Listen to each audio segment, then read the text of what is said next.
Bom dia, iniciamos agora essa que é a transmissão de número 68 desde o início da pandemia.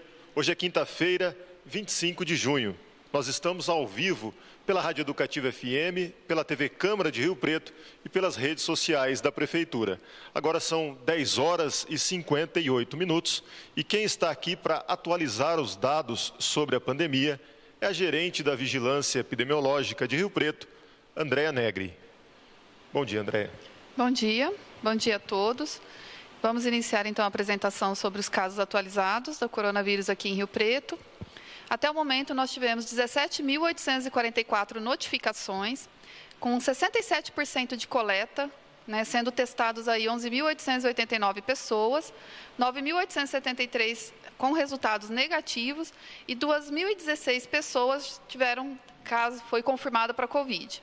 Dessas, 61 foram óbitos, então esse óbito que foi de ontem para hoje, que acrescentado nós vamos detalhar um pouco mais à frente.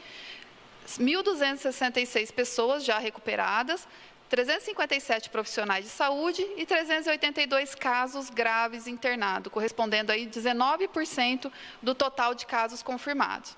Até o momento, então, o nosso coeficiente de incidência está em 437 casos para cada 100 mil habitantes. Então, esse último óbito foi de uma mulher de 79 anos e ela também apresentava comorbidades. Ressaltando aí para vocês a gravidade da doença na faixa etária, então, acima de 60 anos. Ontem, até 8 horas da noite, nós tivemos 331 notificações de casos leves, 76 casos de síndrome respiratória aguda grave, não necessariamente Covid, internados, e 20 novos casos confirmados de um dia para o outro, lembrando que essas confirmações, como eu expliquei para vocês numa outra live, depende aí da demanda laboratorial e conforme eles vão liberando os resultados. Na data de 23/6, foram 599 novas notificações, tudo 407 notificações de síndrome respiratória leve e grave, somadas.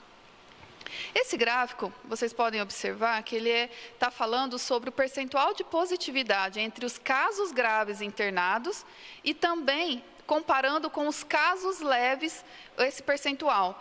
Vocês podem observar que a pessoa, quando ela tem um sintoma mais grave, mais intenso, como além da febre, tosse, coriza, ela também apresenta a falta de ar, a fadiga, o desconforto respiratório que a gente fala. Quando ela interna, a probabilidade que seja coronavírus, ela aumenta bastante, aumenta até em 5 vezes em relação aos casos leves. Vocês podem ver que nas últimas semanas, por exemplo, na semana 24, foram 17% de positividade de todas as pessoas que coletaram que tinham síndrome leve, foi positiva.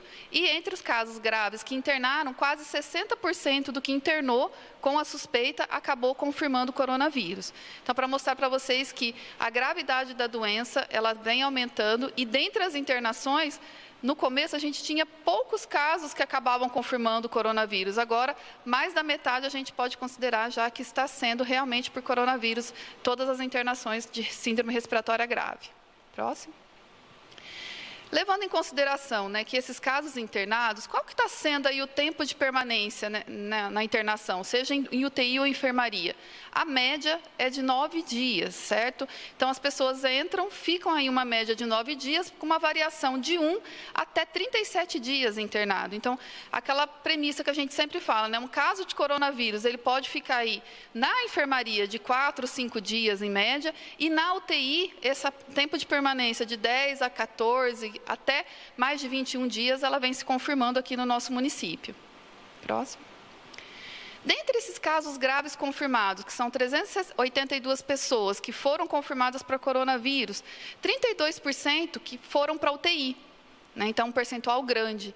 E desses 32% que estiveram em UTI, 33% evoluiu para óbito, ou seja, a gravidade quando a pessoa interna e vai para uma UTI é muito alta, chegando aí ao risco de 33%. Próximo.